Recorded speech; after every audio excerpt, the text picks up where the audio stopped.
Hi. మొట్టమొదటిసారిగా మన విజయవాడలో క్లాస్ రూమ్ ట్రైనింగ్ అండి. 1 డే క్లాస్ రూమ్ ఎన్విరాన్మెంట్‌లో ఆఫ్‌లైన్ వెబినార్ జరగబోతుంది. అండ్ ఇంట్రెస్ట్ ఉన్న పార్టిసిపెంట్స్ ఈ కింద స్క్రోల్ అవుతున్న నంబర్‌కి రింగ్ చేసుకొని సీట్ బుక్ చేసుకోండి. దీంట్లో ETFs, index funds and mutual funds మీద completely and hand holding experience మీకు ప్రొవైడ్ చేయబడుతుంది. దీని ద్వారా ఏంటంటే మనం అసెట్స్‌ని స్టాక్ మార్కెట్‌లో ఎలా మేనేజ్ చేసుకోవాలి, ఎలా గ్రో చేసుకోవాలి, ఎలా ప్రొటెక్ట్ చేసుకోవాలో అంటే ప్రాక్టికల్‌గా నేర్చుకుంటారు.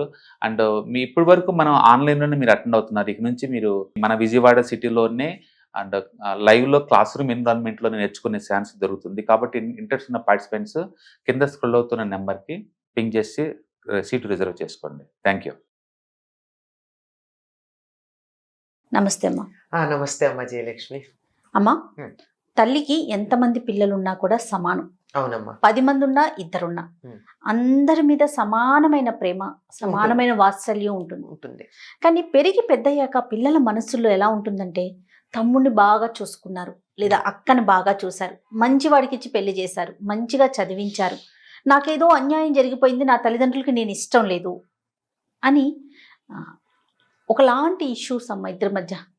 గొడవలు, ఉంటుందమ్మా. మాట్లాడేసుకోవటం కూడా బహిరంగంగానే. దెబ్బలాడుకోవడాలు ఉన్నాయి. చివరికి చంపుకోవడాలు కూడా కొన్ని అవునవును. సందర్భాల్లో చూస్తూనే ఉన్నాం గదా! అవునవును. అటువంటివి ఏమీ ఎక్కడా తక్కువేం లేవు. అవును. అయితే ఇక్కడ చిన్నప్పటి నుంచి ఎలా నేర్పించాలి? దీనికి ఎలా ఉంటుందంటే కొంత మనిషి మనస్తత్వం కారణం ఉంటుంది. అవును. సహజమైన లక్షణం. కొన్ని పరిస్థితులు గూడా కారణం ఉంటాయి. ఎప్పుడైతే ఇద్దరుంటారో అప్పుడు పోలికుంటుందమ్మా. చాలా క్లిష్టమైనటువంటి పరిస్థితి ఆడవాళ్ళకి ఎక్కడొస్తుందంటే, మొదటి సంతానం కన్నప్పుడు ఒకటుంటుంది. రెండో సంతానం కన్నాక ఇంకోటుంటుంది. మొదటి సంతానం కన్నాక ఏమవుతుందంటే, అప్పటిదాకా తనే చాలా ప్రధానం అన్నట్టుగా ఉన్నటువంటి తన భార్య, తన మీద నుండి దృష్టి పక్కకి మళ్ళించి తను పిలిస్తే కాకుండా బిడ్డ దగ్గర ఎక్కువ సమయం గడుపుతోందని భర్తకే మొదట కలుగుతుంది అసూయ. చాలా కష్టం ఆడవాళ్ళిక్కడ. చాలామంది ఆడపిల్లలకి నేను చెప్తూ ఉంటాను. ఈ ఫస్ట్ చైల్డ్ తర్వాత నీ హస్బెండ్ విషయంలో కొంచెం జాగ్రత్తగా ఉండాలి అని పక్కదారులు పట్టే ప్రాబ్లమ్ అప్పుడే వస్తుంది. శారీరకంగా కొంత ఇబ్బంది ఉంటుంది. తర్వాత ఈ చంటి బిడ్డని చూసుకోవడం మీద ఇది ఎక్కువ ప్రాధాన్యం గనక భర్తకే అసూయ కలిగేటటువంటి సందర్భం. నన్ను మా ఆవిడ కొడుకు పుట్టాక అసలు చూడడం మానేసిందండి. అవును. అందం మంచివాడైతే బానే ఉంటాడు. కొన్నాళ్ళు ఎదురు చూస్తాడు. లేకపోతే పక్కదారులు పట్టేవాళ్ళు కూడా చాలా మంది ఉన్నారు. అక్కడ చాలా జాగ్రత్తగా ఉంటుంది. అది లలితా రహస్యనామ సాహస్రంలో అమ్మవారి గురించి వర్ణిస్తూ చెప్తారు. వసిన్యాది వాగ్దేవతలు కామేశ్వర ప్రేమ రత్నమణి ప్రతిపణస్తని అంటారు. కామేశ్వరుడు తనకి ఇచ్చినటువంటి ప్రేమకి ప్రతిపణంగా అంటే ఎదురు ఫలితం ఇచ్చేయడానికి రెట్టింపుగా ఇచ్చి 2 స్థానాలు కలిగింది అమ్మవారికి. 2 ఉన్నాయి కదా. ఎందుకున్నాయి 2 అంటే కామేశ్వరుడు తనకిచ్చింది ప్రేమ ఒకటి. ఈవిడ డబల్ ఇవ్వాలి ఆయనకి. ఎందుకు ఇవ్వాలి? భర్తగా ఆయన్ని ప్రేమగా చూడడంతో పాటు పుట్టిన సంతానాన్ని కూడా ప్రేమగా చూసుకోవాలి. ఈ ప్రేమగా చూసుకోవడానికి సంతానాన్ని ప్రేమగా చూసుకోవాలంటే ఉండాల్సిందేమిటి? పుట్టంగానే బిడ్డకి పాలివ్వాలి. అందుకని పాలు కలిగినటువంటివి గనక పాలిండ్లు అంటారు. ఆ పాలిండ్లు 2 ఎందుకున్నాయి అంటే భర్త ప్రేమకి ప్రతిఫలంగా 2గా ఉన్నాయి అంటారు. ప్రేమని ఎలా రెట్టించాలమ్మా? మొదటి సంతానానికే రెట్టింపు ప్రేమ చేయాల్సిన సందర్భం వస్తే రెండో సంతానం కలిగేటప్పటికల్లా అది ఇంకా చాలా కష్టం అవుతుందమ్మా. ఇక 3 నుంచి అలవాటు పడతారు. తేడా ఉండదని కాదు కానీ వీళ్ళకి అభ్యాసం అవుతుంది. ఏమవుతుంది?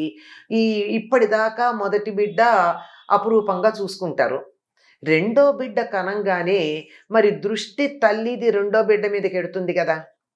తప్పనిసరిగా పెద్ద బిడ్డకి నాకు మా అమ్మ సరైనటువంటి ప్రాధాన్యం ఇవ్వడం లేదు, చెల్లెలో తమ్ముడో వాళ్ళ మీదే ఎక్కువ ప్రేమ కలిగి ఉంటుంది అనేటటువంటి భావన కలుగుతుంది. ఇది కలగడం సహజం. ఇది కలగకుండా చూసుకోవడం అన్నది తల్లిదండ్రులు ఇద్దరి బాధ్యత. వాళ్ళు కొంచెం తెలివిగా ఉండాలి. రెండో బిడ్డ కావాలి అని గబగబా కనేయడం కాదు.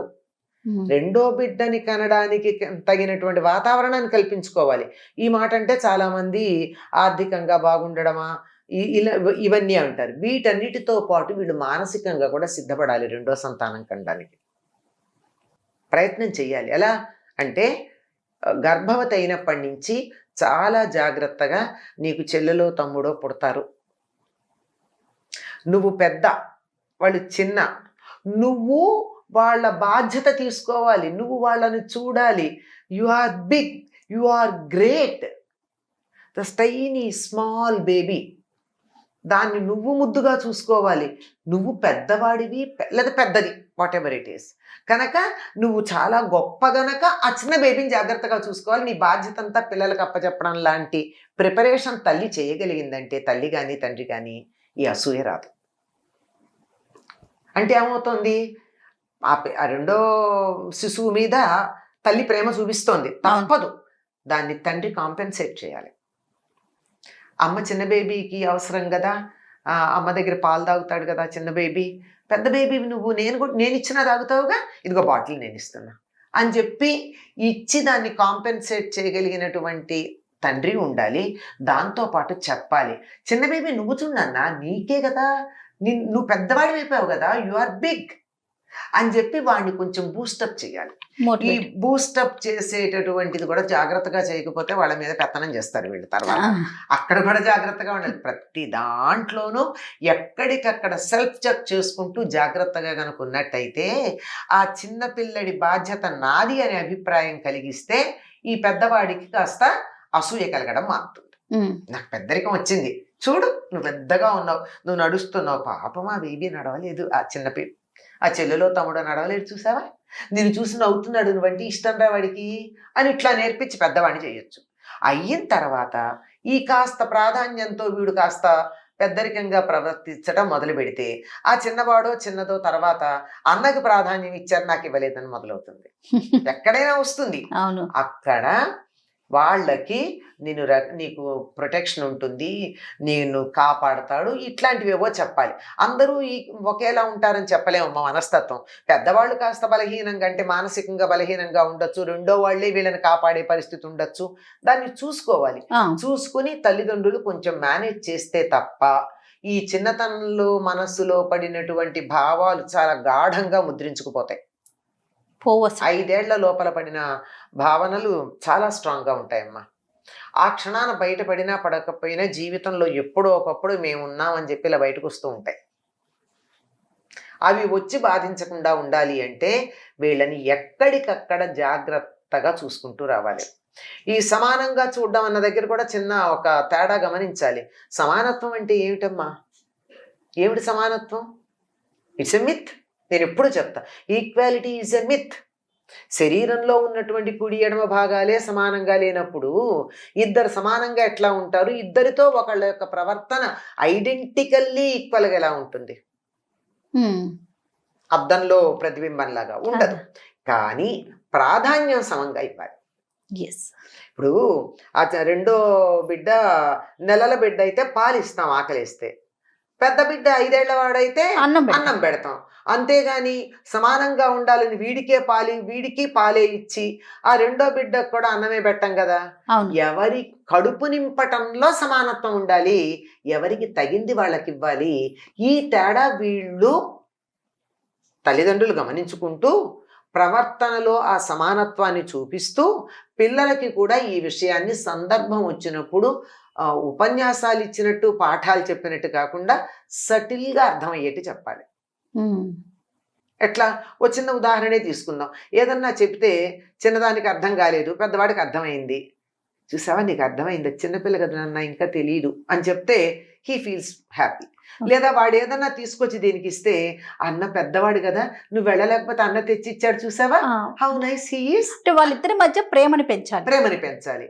ఈ మనం వయస్సులో తేడా ఉండబట్టి మరి ఆ సమానత్వంలో కూడా తేడా ఉందన్నాను కదా. మాకు ఒక అతను అంటూ ఉండేవాడు సరదాగా, చాలా పెద్ద సాధకుడే అనుకో, all are equal but some are more equal అని.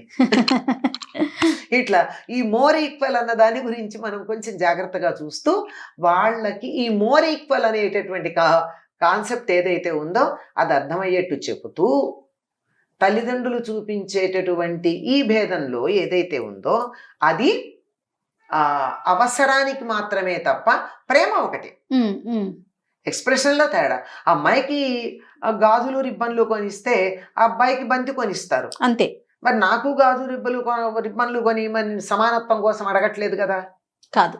కాదు, అట్లా అనమాట. ఇది చిన్నతనంలో ఇది మనసులో ఉంటే పెద్ద అయ్యాక మీరు అన్నట్టే మంచి సంబంధం చూశారు, కట్నం బాగా ఇచ్చారు, నగలు కొన్నారు. చూడు ప్రతేటా మా నాన్నకి బోనస్ రాగానే చెల్లెలకి నగలు కొంటాడు, నాకేం కొంటాడు, ఎప్పుడో ఒకసారి వాచ్ కొన్నాడు, అయిపోయింది. చెల్లెలంటే ముద్దు, నేనంటే ముద్దు లేదు, ఇలాంటి మాటలు అంటారు కదా. ఇది చెల్లెలకి గాజులు కొనడం అన్నది నీకు ఒక్కసారి వాచ్ కొనడం ఎంతో, దానికి ప్రతిసారి గాజు గొలుసో కొనడం అన్నది దీంతో సమానం అన్న భావన వాళ్ళ మనసులోకి రావాలి. ఆ భావన అనేది రావాలి అసలు. రావాలి అంటే ఎవరికి ఏది అవసరమో అది ఇస్తారు తప్ప అన్ని ఈక్వల్గా పెడితే బక్కగా ఉన్నవాడికి దొడ్డుగా ఉన్నటువంటి వాడికి సమానంగా ఆహారం పెట్టి నువ్వు తింటావా చస్తావని వీడిని, నువ్వు సర్దుకుంచావని వాడిని అనలేంగా. అది ఈ కాన్సెప్ట్ వాళ్ళ బుర్రలోకి వెళ్ళేటి చేస్తే సమస్యలు రావమ్మా. కానీ చాలా కష్టం.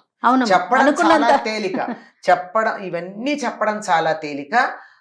ప్రాక్టికల్ గా తల్లి తండ్రి సమయాన్ని వెచ్చించి పిల్లలతో గడిపి వాళ్ళ మనస్సుల్లోకి ఈ భావాలు పంపించగలిగితే ఒక 5-6 ఏళ్ల పాటు కృషి చేశారంటే అప్పుడు కాస్త భవిష్యత్తులో జీవితం అంతా సుఖపడతారు. లేకపోతే పిల్లల తగాదాలతో వీళ్ళు తలలు బద్దలు కొట్టుకు చావాలి. ముఖ్యంగా తల్లిదండ్రులు సమయాన్ని ఇవ్వాలి, సమయం పెట్టాల్సింది. నమస్తే. నమస్తే.